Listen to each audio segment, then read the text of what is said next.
There's a lot of talk today about brain health and how to best optimize our brains.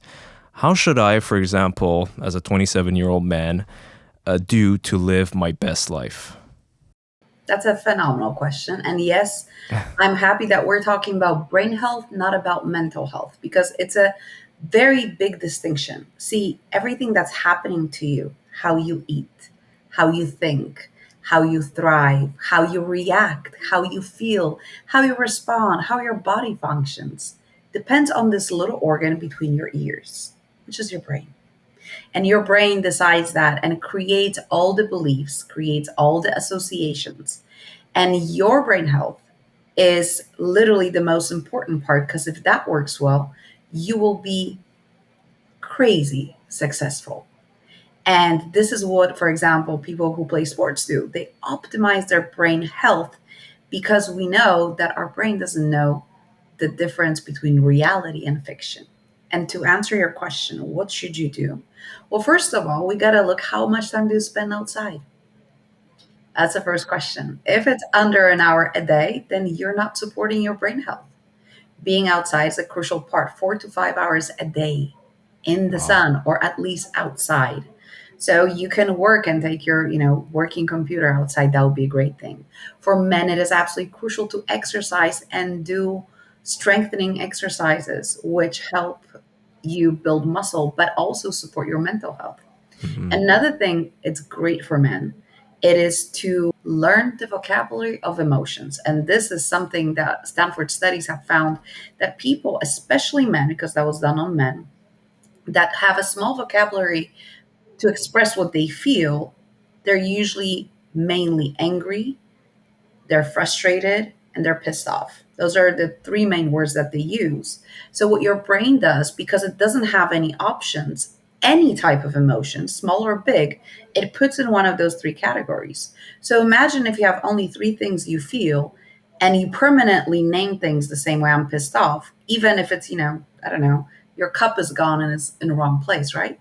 So imagine how you feel. Because I know that when I didn't have the right vocabulary, I didn't know what was peeved. I didn't know that was annoyed. I didn't know I could be feel discomfort. And Mhm. those words literally create little pockets in your brain. And your brain goes, oh, you feel pissed off. And whatever you do, you use that word, then literally nonstop, you're pissed off. And that is not good for your brain health or body health because your anger creates something that basically constricts your vessels.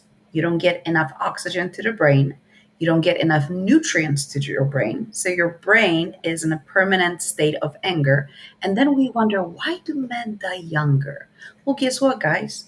You, in your culture, male culture, and by your fathers, you were never taught to have different vocabulary for different feelings. It was either be quiet, handle it, you'll be fine, or it was I'm pissed off, I'm raging, I'm gonna kill you, I'm furious. It's developing your vocabulary and then learning which expression fits what, because then you can de-escalate what you're feeling. You can go, well, no, I'm not really pissed off, I'm just annoyed. And when your brain hears that, your brain will release different chemicals. Now, cortisol on its own, it's not bad. It's bad only when it's released permanently, nonstop to the bloodstream. That's where it's hurting your organs and it's hurting your heart and it's hurting your um, veins and muscles and everything else. So overall, there's nothing wrong with cortisol because everybody's demonizing, oh, cortisol. Cortisol in general is good. It gets you going. It, kind of it's combined with adrenaline. So it can do beautiful things. And at the same time, if it's permanent and it's released daily in high doses, it's not serving you. And as a 27-year-old man, that's one of the things it's worth working on. And at this time, about your brain stopped developing and neuroplasticity becomes directed, not automatic. And you're going to go, probably, what is neuroplasticity? And if you won't go, probably somebody who's listening, they'll go, what in the world is neuroplasticity? It's the gift of our brain, and our brain can change however it wants to. So until the age of 27, 28 for men and 25 for women on average, Brains just change. They change pathways, connections, they change. That's why you are very fluid in your beliefs and how you react and how you act, because your brain is learning and it's purging things that it doesn't need, creates new connections, and it builds who you are. And after age 25 for women and 27, 28 for men, you need a directive from you. You need to tell your brain that it is important to change. Otherwise, you'll get stuck in your ways. And trust me, at 27, what works at 27 most likely will not work at 40.